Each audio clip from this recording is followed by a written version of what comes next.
Hello, Worldwide Unified. Are you all with me? Let me know if you're getting this feed.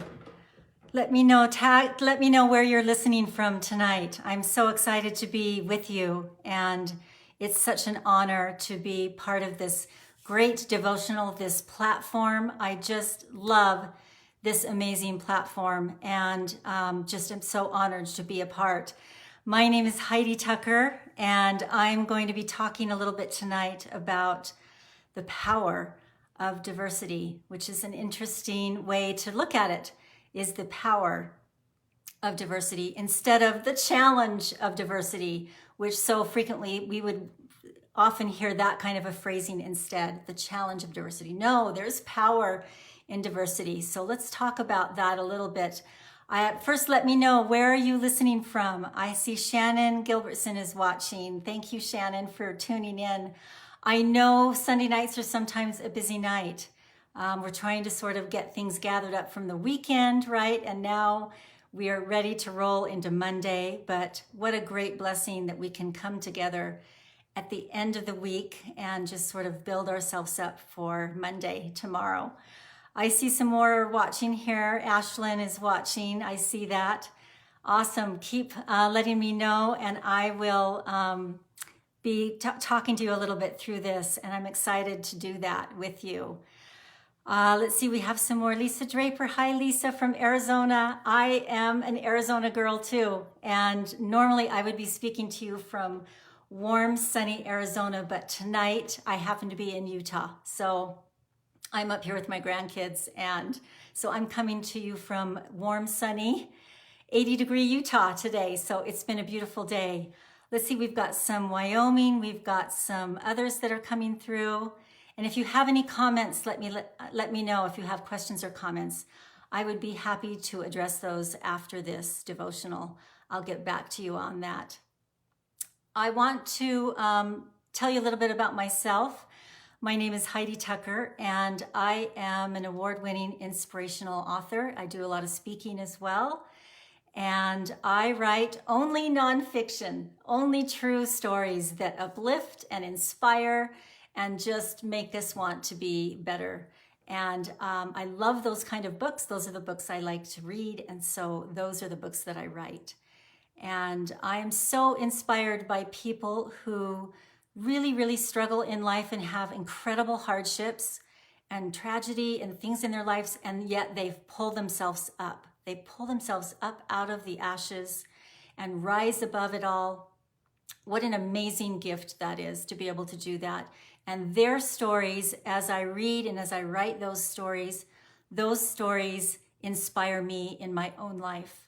And I have that opportunity to change the details from the story that I'm reading and to look at my own life and say, okay, if they can do that, then so can I. So can I. I can pull myself up by my bootstraps and get through this really hard thing that I'm going through in life. And so those are the things that I write. You can find me all over social media. I'm on Facebook. I'm on Instagram, LinkedIn. I have my own YouTube channel where I put out weekly videos about things that we can connect to, things that are light, things of hope. Everything I speak about and everything I write about usually centers on hope. And so I love the opportunity to do that. If you want to just know more about me, learn more about my books, or contact me, you can always reach me on those social media platforms or on my website, which is HeidiTucker.com. So I'm pretty accessible. I love to get to know people. I love to get to know the readers of my books, and happy to reach out to you if there's something, if you have a question or you want to talk to me about something. Let's see, we've got some others that are starting to tune in. Welcome, welcome. I appreciate your time, the sacrifice that it takes to set yourself in a room, right? And say, okay, you know, I'm going to do this little devotional here for a minute and put everything on hold for a little bit. I'm sure this will be recorded and we'll be able to watch it later as well, but I appreciate especially those of you who are watching live. All right, let's kind of get into this. I was asked tonight to talk about the power of diversity. And wow, I'm thrilled with that subject and I'm passionate about that subject. What a great opportunity and a blessing it is to talk about this. I know it's a little bit of a touchy subject and I feel comfortable diving right in.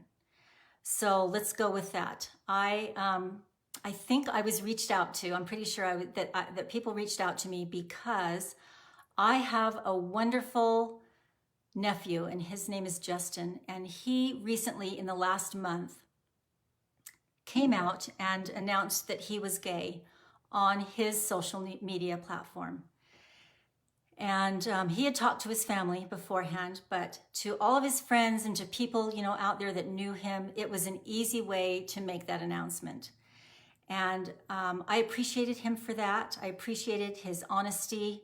I love him. I loved the words that he spoke when he did that in his post. And because of that, I wanted to post that on my own platforms as well. In a measure of support and love of him, I wanted to reach out and say, I admire you, and I'm going to put this on my own platforms. And one of the platforms that I also shared it to, other than my own, was this. I shared it to Worldwide Unified because I know that you are a group of people who are loving.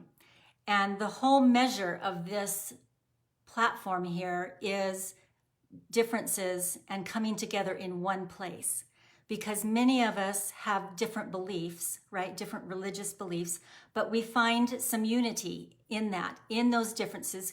We search through that and we find unity, and we are loving and we are accepting of each other.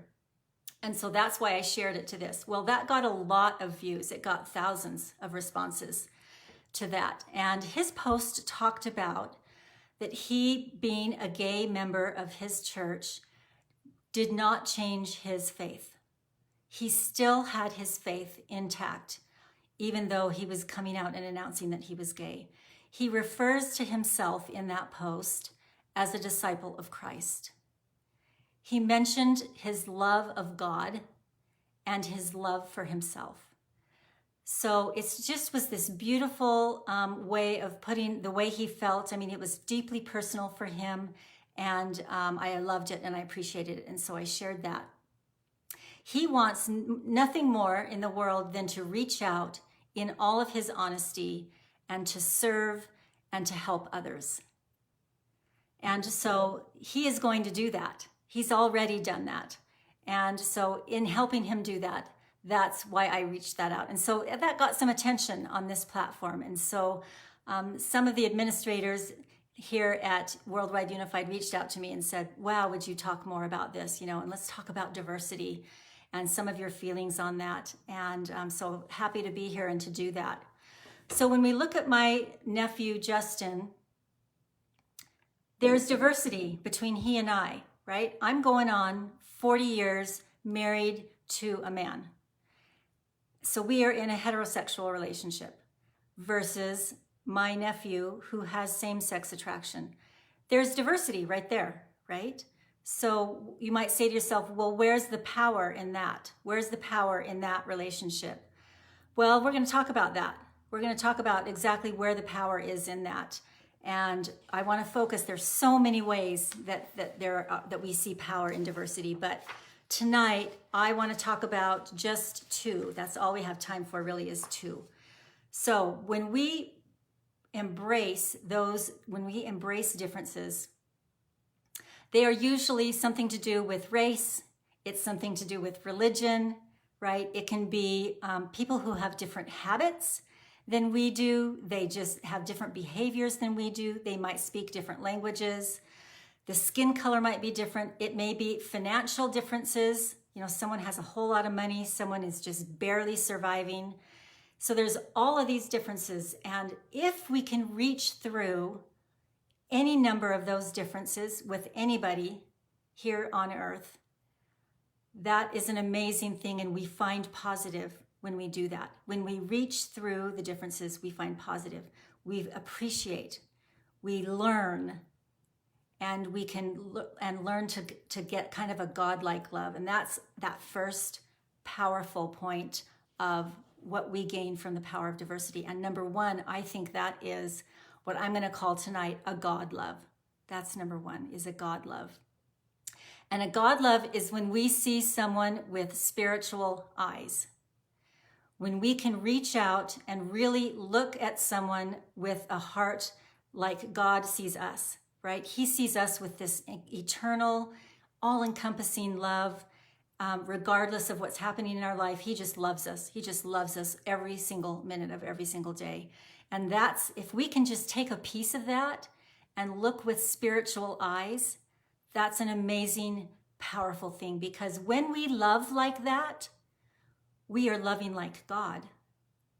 And that fills our spirit with power. And it really is an amazing thing.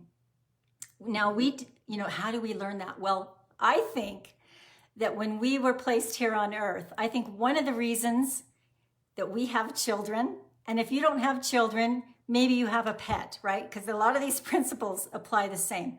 When you have children or you have a pet, right? You just unload everything into that child, right? You're serving them, you're loving them. I mean, you're cleaning up after them, right? And as they begin to get older, they start to make mistakes. You see all these incredible strengths they have. You see the weaknesses they have. You see the whole picture, right? Everything about them. You know them as a parent so well, and yet you love them, right? You love them. You love everything about them. That's unconditional love. And so I think that is a training ground for having this godlike love, is the way that we can love our children. Because we have that ability, as when we are doing that with our children, to learn that. Now apply that to your next door neighbor, right? That's a little bit harder. Can you love your neighbor with unconditional love? Can you see through the differences to do that? That's harder. That's definitely harder, isn't it?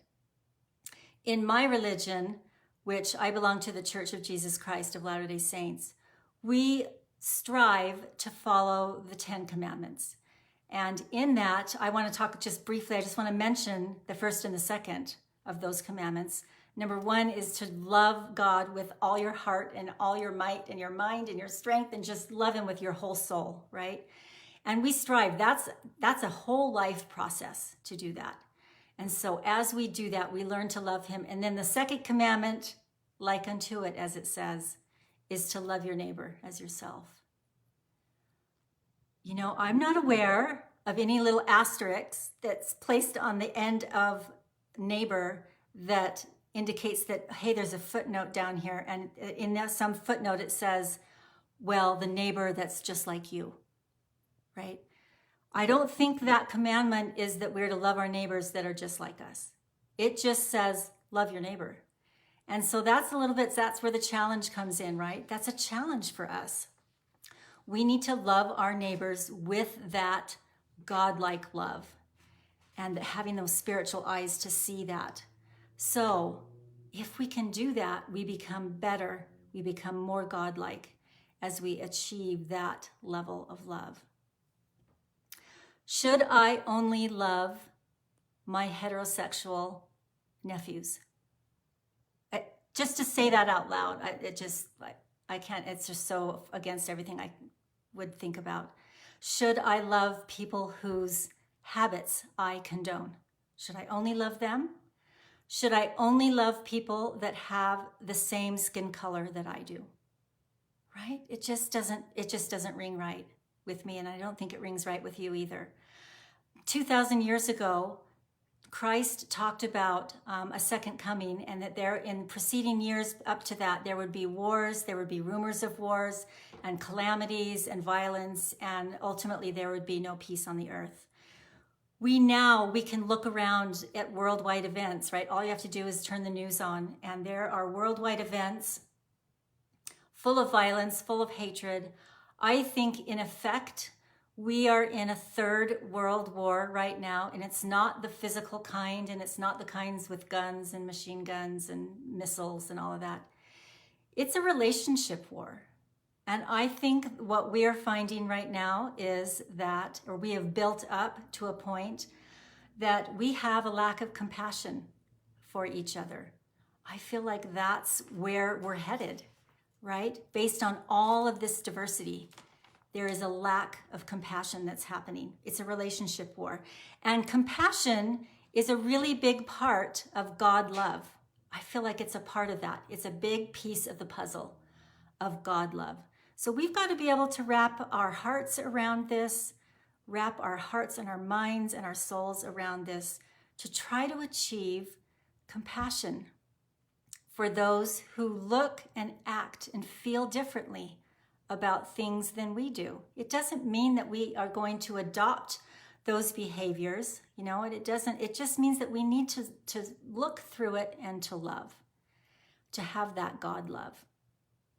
And I think that as we live that higher love of having God's love for everyone, that with that powerful point that makes us feel better and to make others feel better as well as ourselves, that's a point of power, and that will really take us places here as we do that. I think that we're here on earth to practice that.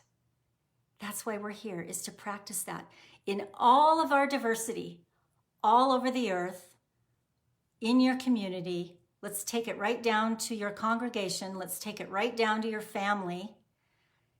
In all of that, we are here to practice God love within the diversity. I really believe that, because of the powerful tool that it is, because of the power that it gives us when we do that, when we achieve that God love. And we do that one day, one person at a time, right? That is not an event. That is absolutely a process. Before I get into really looking at the second point of power for diversity, first I want to ask you a question, and that is, do you ever find yourselves comparing yourselves to others? And I would hope that the unanimous answer, that it's not just me, right? That all of you are saying absolutely yes. I'm assuming that there's, a lot of nodding heads right now. Yes, we do compare ourselves to others. And I don't know why we do that. Why do we do that? Why do we compare ourselves? It seems really silly, because we know that we each have very specific strengths and weaknesses, and that we have the ability to, make a difference with those. I think that God really shakes his head at us when we do that, when we compare ourselves and really get down on ourselves, because he says, you are supposed to be different, right? I made you different. You have different strengths, you have different weaknesses, all of your gifts, everything. You're out there to make a difference and make your mark in the world in your own very peculiar way.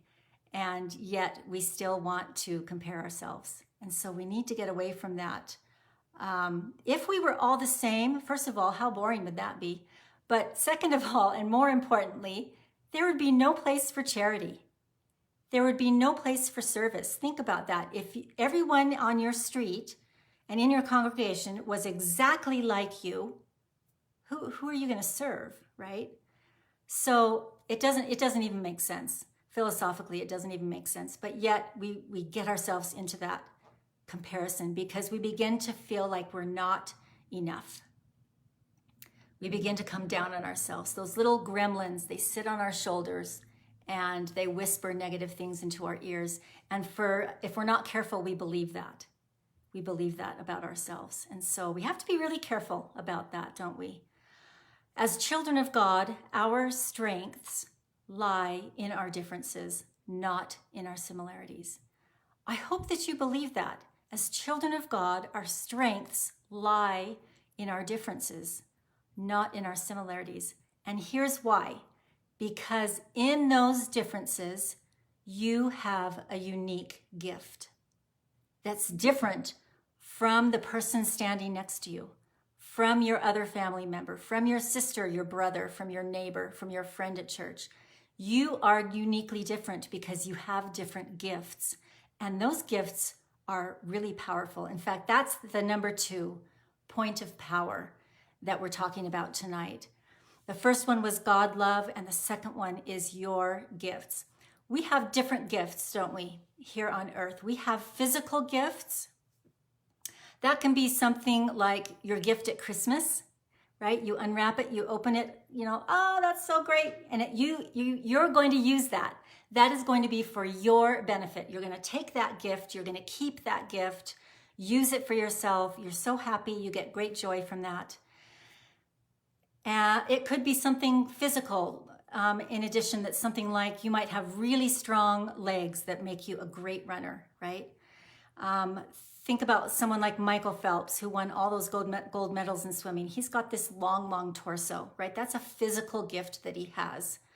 In addition to incredible abilities to train and all of that. I'm not taking away from his mental ability, but he's got a physical gift. There are people that tell me I have the gift of curly hair, right? This is my natural curly hair. Some days I would say it's a curse, right? Depending on the day, it's a curse or it's a gift. But those are examples of physical gifts. When we talk about spiritual gifts, that's a whole different story, because spiritual gifts are not something that we open up and take and keep just all for ourselves. With our spiritual gifts, I think that God expects us to give service and to make the world a better place with our spiritual gifts. They're meant to be shared. Those spiritual gifts are absolutely meant to be shared. And so if you think about what are some of my spiritual gifts, what do they look like? Well, you might need to go to your go in prayer and ask more about that, or do some real introspective thought processes, and to ponder that. Where are my spiritual gifts and where are they found? Let's talk about that a little bit. I think that God knows your spiritual gifts even better than you do. And he helps you recognize those frequently after some really hard times. You might go through a really hard trial and you come out the other end of that and you've got a new gift. Think about this pandemic. Think about the year 2020, right? How hard that was for many of us. Do some of you feel like you gained a gift through that? I know I do. I've gained a couple of spiritual gifts that I didn't realize I had through that pandemic, through that hard process of hunkering down and staying home and watching as members of my family died or got sick. So I have felt that. And so that's just one example. We have that ability to gain those spiritual gifts during hard times. I can tell you where you will not find your spiritual gift, and that is sitting on a porch swing, right? Looking out at the beautiful trees and the birds are singing, right? And there's green grass and flowers and trees, and you're sipping on your straw with a glass of ice cold lemonade. That is a beautiful moment. It's filled with joy. And that is a moment of gratitude for all that you have in your life. And those are really important moments. And we should have those moments of joy. We should have those moments of gratitude. But I think that the true, powerful spiritual gifts that we have are found in the faceplant. Something happens in your life. Circumstances change. People change. Something happens to you in your life that you find yourself in a situation that you are metaphorically in a faceplant, right? You just go down in the mud. You are laying in the mud. And for some period of time, you lay there and you ask all the questions that we do when it first happens. Why me? That's what we say to God. Why me? And at some point, after rolling around in the mud a little bit and feeling all of those feels, which, that's important. That's an important phase of it. We've got to kind of go through that. At some point, we find the faith and the hope and the courage to pray to God to help us in that mud puddle that we're in. And at some point, we get on our knees, we wipe that mud off of our face, find the courage and the strength to stand up and to take a step forward. Guess what? You have a new spiritual gift because you now have perspective and you have empathy for a situation that you have never been in before. You never had any idea what that felt like. And you now have the ability to reach out with that new spiritual gift, with that new perspective and that empathy, and to lift others who are struggling. that you might not ever have lifted before, because now you've been there. You've felt that, right? So when we take that God love, number one, when we take that number one power of having a God love and continuing to work on that ourselves, and we take that and we combine it with our spiritual gift, I mean, that is power. That is power to reach out, make a difference in the world in your very individual, very unique way that you might not ever have done so before.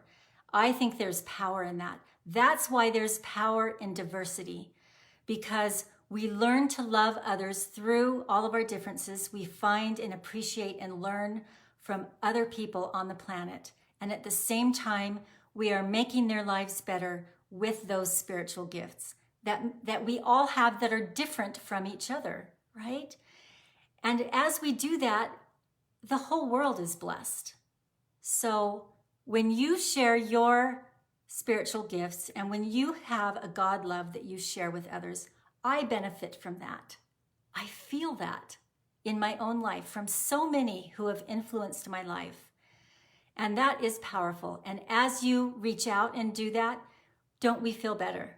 We feel better about life in general. Our spirits are lifted, our souls are felt, our hearts are softened when we live that kind of a life. The details, the judgments, all of that mess, hey, turn that over to God, right? We don't have all the answers. We don't have all of the answers to any of these things that we are different. We don't have all we need to know is that we need to love each other. We need to achieve that kind of a God love. It blesses all of us. This power of diversity really, truly will bless every single one of us. We read in the New Testament in Matthew, one of my favorite scriptures in chapter 5 in Matthew, talks about we have a light, right? And we need to share that light so that others can see that light. You're the light of the world, right? Well, how do we do that? How do we become a bright light? Embrace your diversity. Embrace what's different about you. Embrace the diversity of the person that's next to you as well. And that can be a powerful combo. How do you start? You may say to yourself, how do I start? How do I do this? I want to embrace this power of diversity. Well, just start with yourself. Start with yourself and try to achieve that. Pray to have a better understanding of yourself and pray to have a better understanding of your neighbor, of maybe family members who are different than you are. Pray for that. Pray to have that spiritual eyesight. And I promise that will happen. I have felt that in my own life. And as we do that, now you can graduate that. If you sort of feel like you're on the road to feeling a little bit better about yourself and the diversity and feeling better about embracing others, extend that to your family. Teach that to your children. If you can't teach it with words, teach by example to your extended family members. And that will be contagious. And see, as we begin to do that, you start with yourself, then it's your family, now it's your neighborhood, right? Can you embrace the diversity in your neighborhood? Now it's your community, and then it's the world, right? We never want to be marginalizing people by their religion, by their race, by their sexual orientation, by their practices, by their habits, right? We are just all here to love each other, to learn from each other, to appreciate each other. And I know that we can be happier and that the world can be a better place just one person at a time. It truly is a way to feel and to find joy in this really complicated mortal life that we're sort of trudging through a day at a time. I believe in that with all of my heart, and I believe that we can hope for that. We can pray for that, and we will find that light in other people if we look for it. That's the key, is looking with your heart and with open spiritual eyes. We will be able to see the light, because I know in writing people's true stories, and in all the hundreds of interviews that I've done with people in writing stories, that every single one of us has a light. Every single one of us. Some are harder to see, but we can see that light in everybody. And we have the opportunity here on this field trip that we're on here on earth to do just that. I believe that that's why we're here, is to find the light in others and to love them just as God loves us. And just as God sees our own light, we can do that. I'm grateful to you, Worldwide Unified. Thank you so much for this opportunity to share my thoughts, to share my message with those of you out there. It's a real privilege to be here. Again, I'm happy to comment, answer your comments. If you want to reach out to me, you can find me on social media, Heidi Tucker, YouTube channel, Heidi Tucker, or my website is HeidiTucker.com. So thank you so much. I'm grateful for each one of you. I love you all. Your lives bless mine, truly. I feel blessed to be here tonight, and I'm so grateful for that. Hope to see you next time. I hope I'm back here again. I'm always happy to talk to you, and we'll see you again soon. Bye-bye.